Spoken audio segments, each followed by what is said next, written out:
Hi everyone, Canthony Reed Tano here, the internet's busiest music nerd, and it's time for a review of the new James Blake album, Friends That Break Your Heart. This is the newest full-length LP from singer, songwriter, and producer Mr. James Blake, which comes a few short years after the release of his last record, Assume Form, and a decade after the release of his debut full-length album. Yeah, we're now a decade deep into the James Blake discography, and it's been an interesting ride so far. And even with 5 full-lengths to his name now, I still feel like I never really know what to expect. Will it be a sobering cover, or a heady electronic piece, or an angelic piano ballad, or some kind of experimental beat with a guest rapper on it, or maybe even something that mashes all of those elements together? With James, there's truly no guessing, which is why I was surprised to hear on his latest LP that he's more or less stylistically hanging in the same place he was on his last project, you know, in terms of the mix of genres and styles coming together. Though I'm noticing fewer jarring changes across the track list, more of a focus on the ballads, and the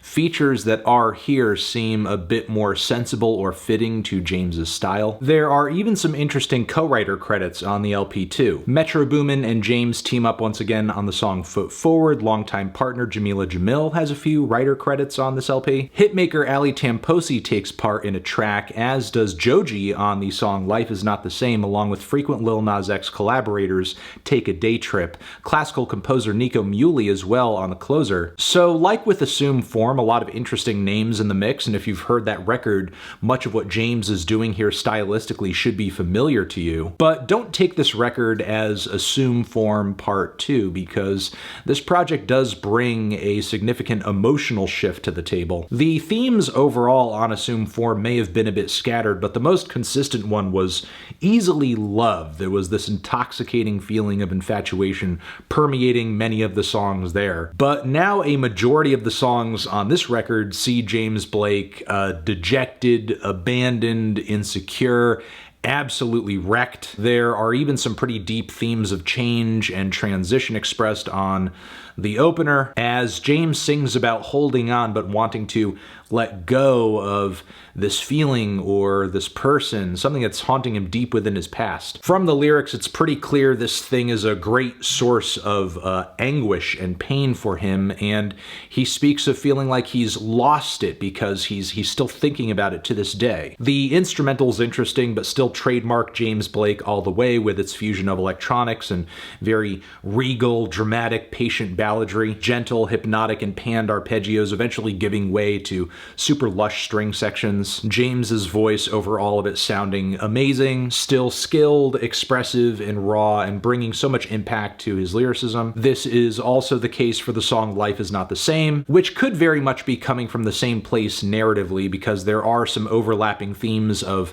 betrayal, a connection or relationship falling apart, and James feeling left out to dry after putting so much effort into it. The pitched vocal harmonies on the chorus are absolutely haunting, as are these breaks of Why Did You Go? The hypnotic gentle beat and distant pianos make for a great combo on this instrumental too. Then the track Coming Back with SZA was one that I was looking forward to, because I wondered how James and her vocal chemistry would work out here.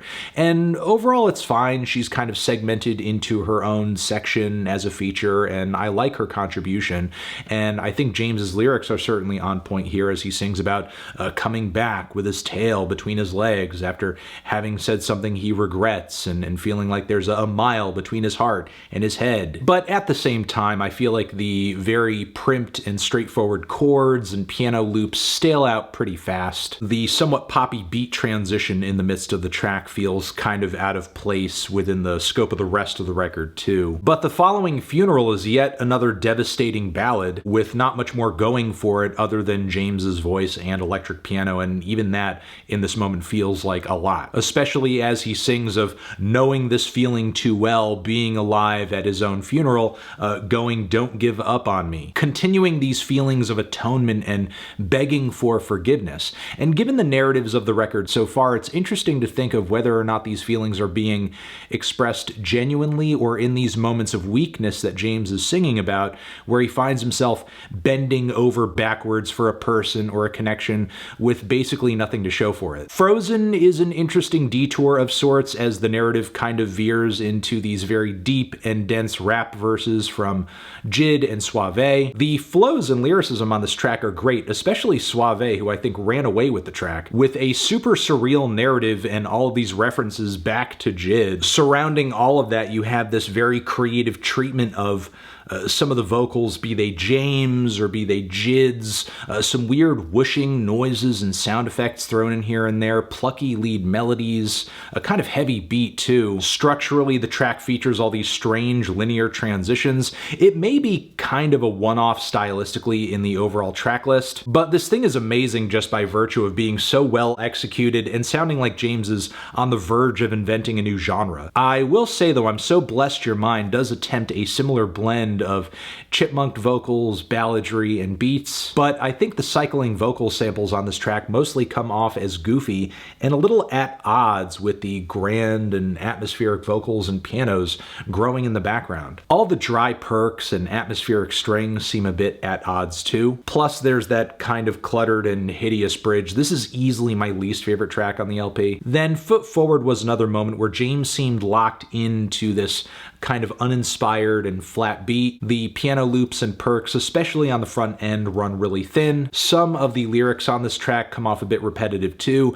On top of that, structurally, it's not the most robust on the album as it ends kind of out of nowhere. Whole thing seems like a motif or a rough idea or an interlude parading itself as a song. So these tracks unfortunately add up to a bit of a meh midpoint for the project. Thankfully though, the ending of this record is really strong and sees James diving back into that electronically enhanced, raw, emotionally potent balladry that dominated the first leg of the LP. The vocal chemistry between James Blake and Monica Martin on Show Me is great, especially on that enveloping bridge in the second half that is so lush and pillowy, I wanna die in it. Then Say What You Will is really one of James' most revealing and diaristic songs ever, as he reflects on his fame and how that famousness, I guess, has only gone so far. Singing about being okay essentially with living the life or the time span of a meteor shower, which I get it, I guess. James Blake is not at that Eminem level of fame and influence, but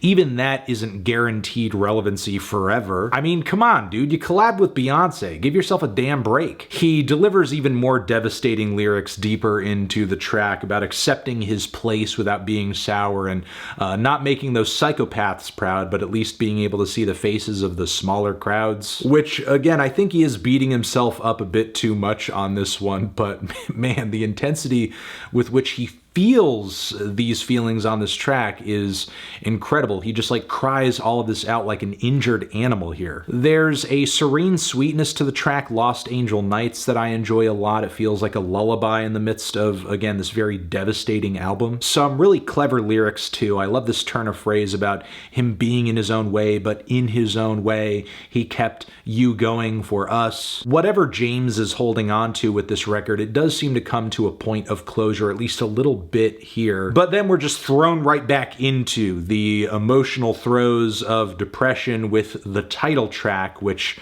pretty much, you know, explains the feelings that have inspired the title and the narrative of this record. And my God, it hurts.